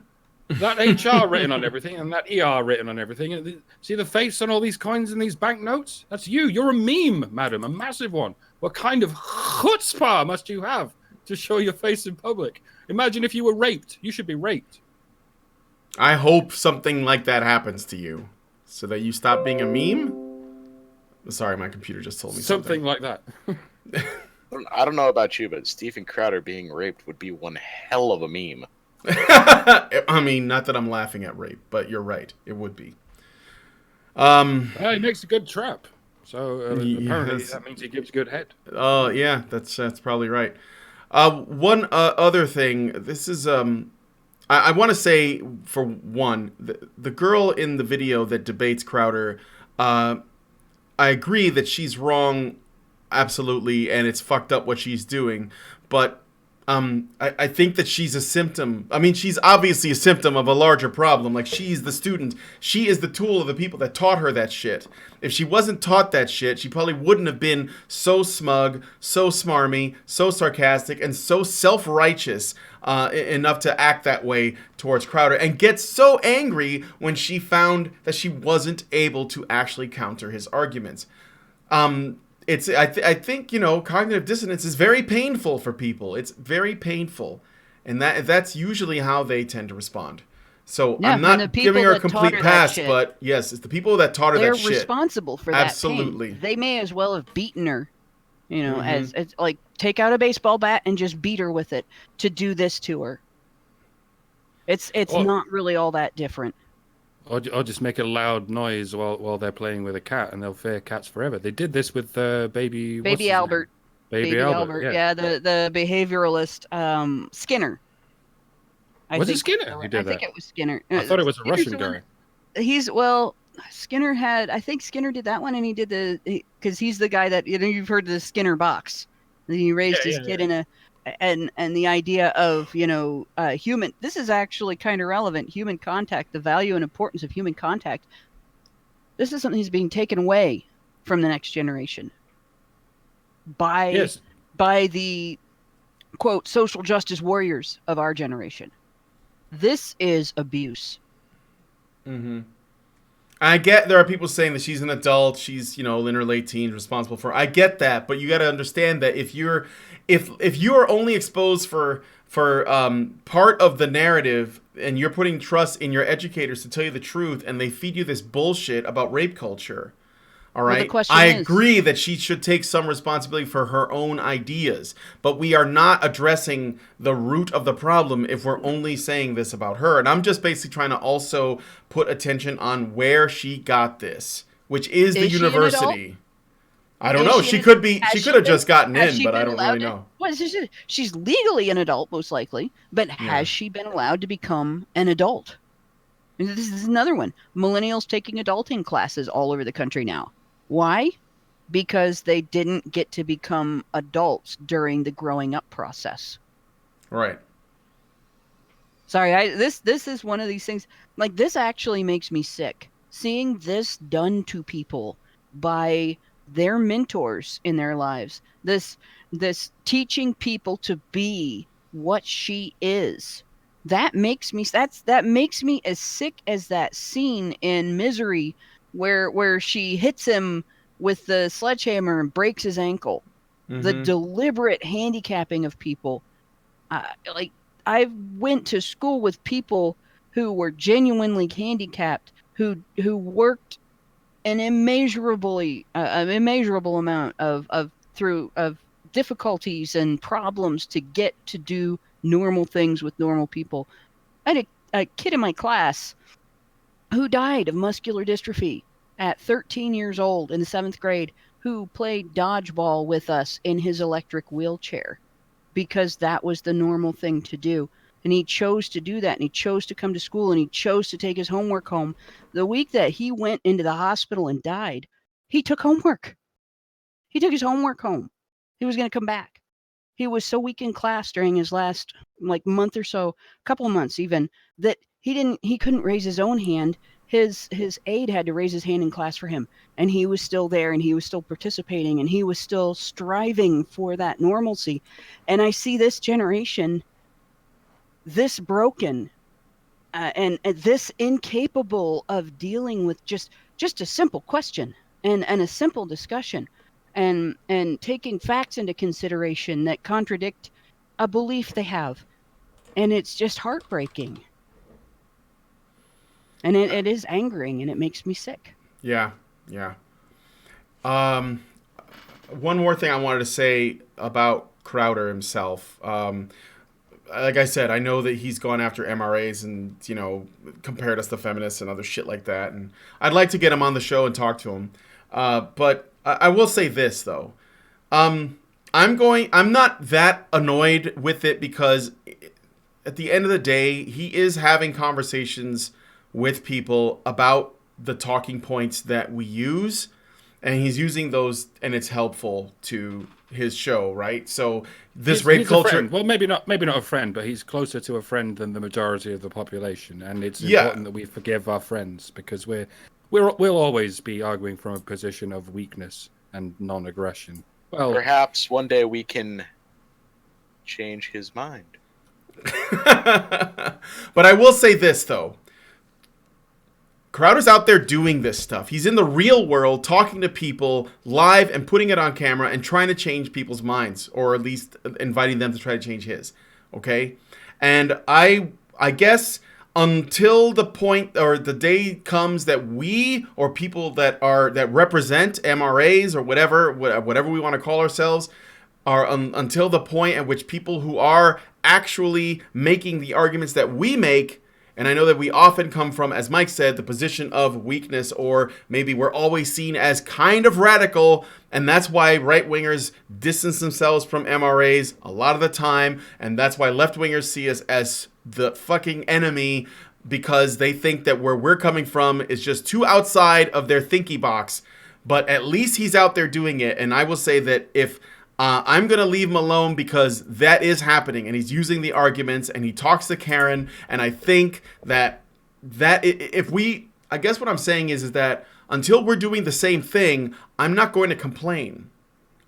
So I think that's why I want to move into the realm of the real world. I want to go to campuses and talk to people. I want to show up at protests and ask people questions, because right now, the only people who are doing it are right-wing entertainers and pundits and commentators. They're the ones doing it. And so if we're going to get our arguments out there and our voice out there, I think we need to be a part of that as well. That's my opinion. So I'm not going to hate on them for doing the thing that I should be doing.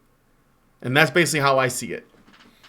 Yeah, similar things go on with Joe Rogan. You can never really tell if he's joking or if he's just slowly learning. I'm going to try and do a collab with Mitch Charming Man about this. About Joe Rogan? Is it about the Asian guy who was getting kissed by women? I don't know. He hasn't okay. said what he's done yet. But yeah, it's trying to approach normies is a completely different kettle of fish to trying to approach feminists. Yeah, you can't be as red pill ragey. Actually, I think we're all over the red pill rage by now. We've been here for fucking years. Yeah. No, it's fine. Okay, I got some super chats, and then we'll move on. So Crawl Dragon gives us $5 and says the MRAs on the HBR Discord are the most supportive and awesome people I've known in a long time. Come and have a chat, Crowder. Well, send it to him at S Crowder if you will. I would love to get him on and talk to him. Egregious Charles gives us $5 and says, Audacity, imagine a member of any historical underclass telling off the upper class for their audacity. French Honey Badger for $5 says, I, for one, am glad that if that culture stunts them enough I, for one, am glad that if that culture stunts them enough that they can't achieve great things in society and don't spread that ideology further. I understand that. Albert Nada gives us $5 Canadian and says, Brian was raped by Trevor Noah. I was there and would have stopped it, but oh wait, wrong stream. Why did you bring that back up? Now I'm experiencing post-traumatic stress disorder from the time that Trevor Noah put his finger up my bum, and I don't know if I can continue with the show. And now I'm developing a false memory. Now I think Trevor Noah thumb raped me up the ass as well. It's not a false memory if you're having it. It's your lived experience, Mike. Don't deny that. It's a false memory. That sounds like rape apologia to me, sir. I was raped by the Berenstain Bears and Gandhi at the same time. Or they the Berenstain Bears? Them too. I was raped by both universes. I don't know. That's kind of hard to discern. Part of that might be anti-Semitic, but I don't know. Okay, so last story. We're at the end here. Democrats won't stop fight after Kavanaugh becomes Supreme Court Justice. I thought you might want to know this. He may be in, but it ain't over. After a 50-48 vote, with one Democrat joining the Republican majority and with one Republican abstaining, Brett Kavanaugh was successfully appointed to the Supreme Court of the United States. He was sworn in Saturday evening after a tumultuous past few weeks. However, just because Kavanaugh has been confirmed does not mean that Democrats are going to take that line down. Democratic Representative from New York, Jerry Nadler, has said that if the Democrats retake the House of Representatives, then he wants to keep investigating Dr. Christine Blasey Ford's allegations. He says regarding the investigation that, quote, it's not something we are eager to do. Yes, it is. But the Senate having failed to do its proper constitutionally mandated job of advise and consent, we are going to have to do something to provide a check and balance, to protect the rule of law, and to protect the legitimacy of one of our most important institutions. He also said that, quote, the committee would also seek to interview Judge Kavanaugh's accusers and the dozens of potential witnesses they identified in recent days, most of whom were not contacted by the FBI. He said he would also call the FBI Director, Christopher A. Wray, to testify. So that means that if they win the majority, they're going to go after him again. And that I hope they run on that. Oh, please let them run on that. Let that be their main campaign issue. That is the one thing they're going to focus on if they win. That their whole campaign is about nothing but taking down the other side by this type of behavior. Let that be it. They don't have any other issues. They don't care about the economy. They don't care about the foreign things that are going on. They don't care about Patriot any Act. foreign. Yeah, Everyone none of want to that. bring up the Patriot Act with regards to Kavanaugh? No, it doesn't matter. No. They're not gonna challenge any of the things that the Republicans have actually done. They're not gonna challenge any of the things that have been accomplished during this administration. They're not gonna run on immigration. They're not gonna run on anything. They're just going to run on resentment. Oh, please let them do that. Because if that's what they do, they will lose so hard. There's not enough resentment in the world to get a party elected like that, to get candidates elected on just resentment and no other issues. I'm fairly confident we can get Jeremy Corbyn in. That's exactly how it's going to happen. But yeah, we're a less optimistic country. Oh, wow. This is so dumb.